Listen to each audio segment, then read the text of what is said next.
আসসালামু আলাইকুম। প্রিয় দর্শক, বিএনপি সরকার দায়িত্ব নিয়েছে, এখনও কিন্তু খুব এক মাসও হয়নি, 20 দিনও হয়নি। কিন্তু এরই মধ্যে নানা আলোচনা এবং এদের নানা কর্মকাণ্ড দেখে অনেকেই বলতে শুরু করেছেন যে সকালটা কেমন যাচ্ছে সেটা দেখতে হবে। সকালের আমরা অনেক কিছু দেখেছি এ পর্যন্ত। কিছু কিছু আচরণ আমাদের ভালো লাগেনি, আমরা বলেছি, অনেকেই বলেছে। আবার কিছু কিছু আচরণ কারো ভালো লেগেছে, কারো ভালো লাগেনি। আবার কিছু আচরণ সবারই ভালো লেগেছে।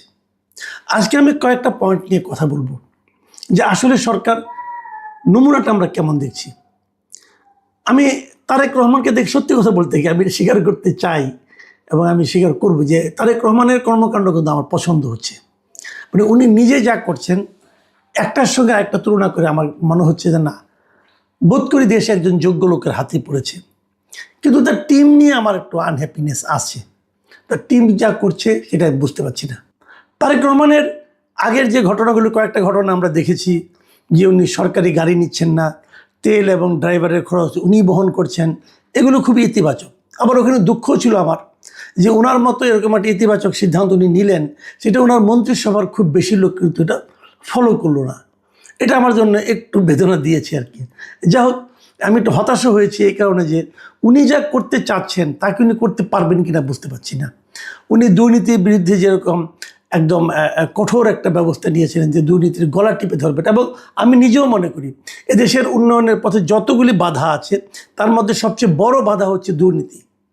কিন্তু সেই দুর্নীতির ব্যাপারে ওনার যারা মন্ত্রী আছেন তারা কি ওনার সঙ্গে ওনার যে মনোভাব সেই মনোভাবকে ফলো করতে পারছেন? এটা নিয়েও কিন্তু আমার একটু দ্বিধা আছে। আজকে দেখলাম টিআইবি মানে ট্রান্সপারেন্সি ইন্টারন্যাশনাল বাংলাদেশ, তারা একটা প্রেস কনফারেন্স করেছে এবং সেই প্রেস কনফারেন্সে তারা কিন্তু এই কথাটা উল্লেখ করেছে এবং তারা বলেছে যে সরকার যে দুর্নীতির বিরুদ্ধে কঠোর বার্তা দিতে চাচ্ছে তার সঙ্গে বাংলাদেশ ব্যাংকে তারা যে গভর্নর নিয়োগ করেছে সেটা সাংঘর্ষিক, সেটা সামঞ্জস্যপূর্ণ নয়। এবং তারা বলছে দুর্নীতির বিরুদ্ধে খালি মুখে বললেই হবে না, সেটা দলীয় পর্যায়ে কঠোর বার্তা দিতে হবে, না হলে এটা হবে না। এবং টিআইবির যিনি নির্বাহী পরিচালক ডক্টর ইফতেখারুজ্জামান, উনি কী বলেছেন আমি আপনাদের একটু পড়ে শোনাই।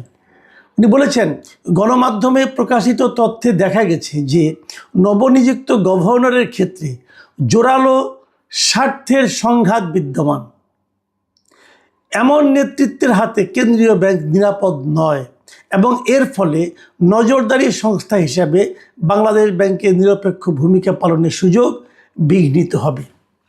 দেখেন, এই বাংলাদেশ ব্যাংকের গভর্নর নিয়ে কিন্তু শুরুতেই একদম প্রথম দিনেই কিন্তু আমি বলেছিলাম এটা ঠিক হচ্ছে না, এবং এটা যে ঠিক হচ্ছে কি হচ্ছে না এই ব্যাপারে সরকারের দিক থেকে কিন্তু আমরা কোনো ধরনের ব্যাখ্যা অথবা বিশ্লেষণ পাইনি। সরকারের ভাবখানা, বিশেষ করে অর্থ মন্ত্রণালয়ের যিনি দায়িত্বে আছেন মিস্টার আমির খুসরো মাহমুদ চৌধুরী, উনি যেভাবে এটার প্রতিক্রিয়া প্রকাশ করেছেন আমার তো হতাশ লেগেছে। মানে উনি যেন কাউকে পাত্তাই দিতে চাচ্ছেন না। উনি বলতে চাচ্ছেন আমাদের একটা প্ল্যান আছে, আমাদের প্ল্যান আমরা বাস্তবায়ন করব। কেন ভাইয়া, আপনার প্ল্যান কি? জনগণের প্ল্যানের বাইরে আপনার প্ল্যান থাকবে কেন? এরকম প্ল্যান তো আওয়ামী লীগের আমলে ছিল, লুটপাটের প্ল্যান। আপনি কি সেই প্ল্যান ধারাবাহিকতা চাচ্ছেন? আপনার বাড়ি চট্টগ্রাম, চট্টগ্রামেরই একজন তো বাংলাদেশে লুটপাটের ইতিহাসে একটা ইতিহাস রচনা করেছেন মিস্টার এস আলম। যোগাযোগ হয়ে গেছে নাকি ভাই?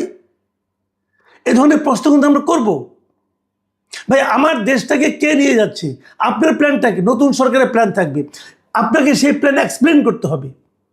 আপনি যেই হন না কেন আপনাকে বলতে হবে কেন আপনি এই একজন গার্মেন্ট ব্যবসায়ীকে বাংলাদেশ ব্যাংকের গভর্নর বানাচ্ছেন। আপনি ব্যাখ্যা করেন, আমরা ব্যাখ্যাটা শুনি। ব্যাখ্যা তো করতে পারতেছেন না, কারণ আপনার কাছে কোনো ব্যাখ্যা নাই। যে উদ্দেশ্যে আপনি করেছেন সেই উদ্দেশ্যটা আপনি ব্যাখ্যা করে কারো কাছে আপনি এটাকে জাস্টিফাই করতে পারছেন না। তো এটা তো হবে না। আপনি যেই হন, অর্থমন্ত্রী হন, যেই হন, আমরা তো আপনাকে প্রশ্নের মুখে। আজকে এই যে টিআইবির পক্ষ থেকে অফিসিয়ালি প্রেস কনফারেন্স করে বলা হলো যে যাকে আপনি দিয়েছেন তাকে দেওয়ার মাধ্যমে সরকারের দুর্নীতির বিরুদ্ধে যে আপোষহীন মনোভাব তার সাপোর্ট এটা করে না। এই যে কথাটা বললো, শুনতে ভালো লাগছে। আমি যদি বিএনপির সমর্থক হই, ধরেন আমি বিএনপিকে ভোট দিয়েছি, ধরেন আমি বিএনপির সাফল্য চাই, তো টিআইবির এই বক্তব্য শুনতে কি আমার ভালো লাগবে? আমার তো ভালো লাগবে না, আপনার লাগতে পারে, কারণ আপনার অন্য কোনো ল্যাপটপ থাকতে পারে, কিন্তু আমার তো ভাই একজন নাগরিক হিসেবে ভালো লাগে নাই। আমরা তো 15 দিনের মাথায় এসে নিয়ে এই ধরনের বিতর্কিত কর্মকাণ্ড হোক, এটা তো ভাই আমরা চাইবো না। আমি বিএনপির যারা নাকি শীর্ষ নেতৃবৃন্দ আছেন তাদের কাছে বলবো, ভাই এমন কিছু প্লিজ করবেন না যে জিনিসটা আপনারা ব্যাখ্যা করতে পারবেন না। আর যদি এটা নিয়ে প্রশ্ন ওঠে, আপনাদের দায়িত্ব হবে সেটা আপনারা কেন করছেন সেই জিনিসটা জনগণের সামনে এক্সপ্লেইন করা। আপনারা ব্যাখ্যা করে প্রমাণ করেন যে আপনারা ভালো কাজ করেছেন। এই যে এত প্রশ্ন উঠছে, আপনারা কি মনে করছেন প্রশ্ন উত্তর দিবেন না আর আপনার হয়ে যাবে? ভাই এত স্বরাষ্ট্র আপনি পান নাই, ভোটে পাস করেছেন, 2/3 আসন পেয়েছেন, তার মানে এই না আপনাদের কোনো কথা নিয়ে আমরা প্রশ্ন করতে পারবো না। আপনাদের যে শীর্ষ নেতা তার দিকে খেয়াল করেন, দেখেন ওই ভদ্রলোক কি করতেছে, তাকানোর দিকে। নিজেরা তো একটা গাড়ির মায়া ছাড়তে পারেন নাই, বড় বড় কথা বলেন, এটা চলবে না। দেখেন আমি এই টিআইবির যিনি নির্বাহী পরিচালক আছেন ডক্টর ইফতেখারুজ্জামান, তার আরেকটা বক্তব্য আমি আপনাদেরকে আরেকটা কোট আপ করছি আপনাকে। তিনি বলেছেন, তিনি আশঙ্কা প্রকাশ করে বলেছেন যে এই ধরনের নিয়োগের মাধ্যমে বিতর্কিত ব্যবসায়ী গোষ্ঠী বা অর্থ পাচারকারী শীর্ষ ব্যক্তিরা পুনরায় কর্তৃত্ব ফিরে পাওয়ার সুযোগ পেতে পারে, যা রাষ্ট্রের জন্য কোনোভাবে কল্যাণকর হবে না। এই কথার কি জবাব দিবেন? আমি জনাব তারেক রহমানকে অনুরোধ করব, এই বিষয়ে আপনি হস্তক্ষেপ করুন, জরুরি ভিত্তিতে করুন, পরে কিন্তু আর সময় থাকবে না। আমি আরেকটা ঘটনা বলবো আজকে, সেটাও একটা প্রেস কনফারেন্সের বক্তব্য। সেই বক্তব্যে দিয়েছেন প্রধান বিরোধী দল জামায়াতে ইসলামী। জামায়াতে ইসলামী বলেছেন যে ইলেকশনের যে ইঞ্জিনিয়ারিং হয়েছে, এটা উনি দুটো ঘটনার কথা বলেছেন এবং বলেছেন এই দুইজন উপদেষ্টাকে, সাবেক দুইজন উপদেষ্টাকে জিজ্ঞাসাবাদ করতে হবে। এই দুই উপদেষ্টা কে কে? একজন সৈয়দ রিজওয়ানা হাসান আর একজন হলো খলিলুর রহমান। খলিলুর রহমানকে যেদিন নিয়োগ দেওয়া হয় সেই দিন আমি বলেছিলাম এটা আপনারা করে ঠিক করলেন না। এই ক্ষেত্রে আমরা কোনো ব্যাখ্যা পেলাম না, এবং এই ব্যাখ্যাটা আমি স্বয়ং প্রধানমন্ত্রী তারেক রহমানের কাছে দাবি করছি যে আপনি তাকে নিয়োগ করেছেন, কেন করলেন? আপনি কার কাছে ধরা আছেন?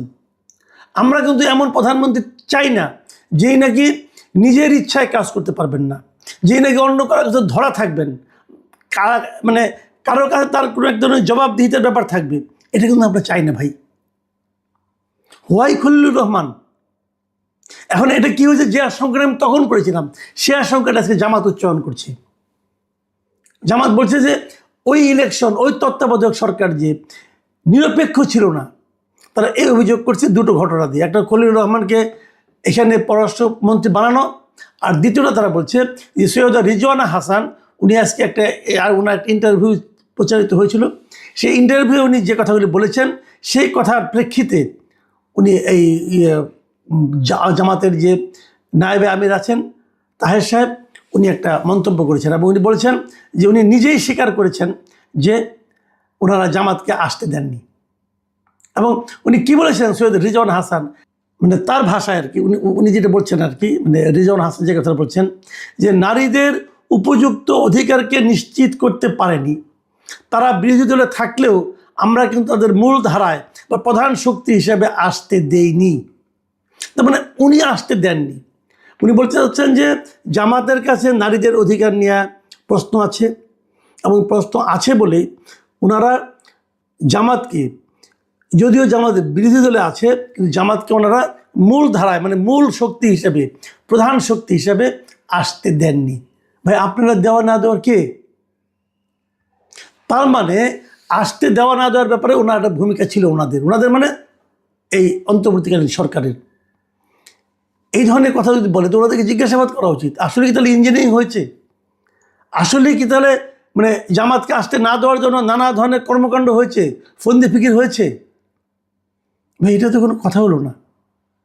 আবার তাদের একজনকে এনে আপনি যখন উপদেষ্টা বানালেন তখন তো অনেকে সন্দেহ করতেই পারে, তাহলে আপনারা জানতেন এই ষড়যন্ত্রের ব্যাপারটা, এই ইঞ্জিনিয়ারিংয়ের ব্যাপারটা আপনিও জানতেন, এবং তারই পুরস্কার স্বরূপ ওনাকে নিয়ে আসছেন। জামাত তখন এটাও বলছে যে লন্ডনে আপনাদের সঙ্গে এই আন্ডারস্ট্যান্ডিং হয়েছিল। আমার কথা হলো এমন কাজ কেন করবেন যে কাজ করলে প্রশ্ন উঠবে।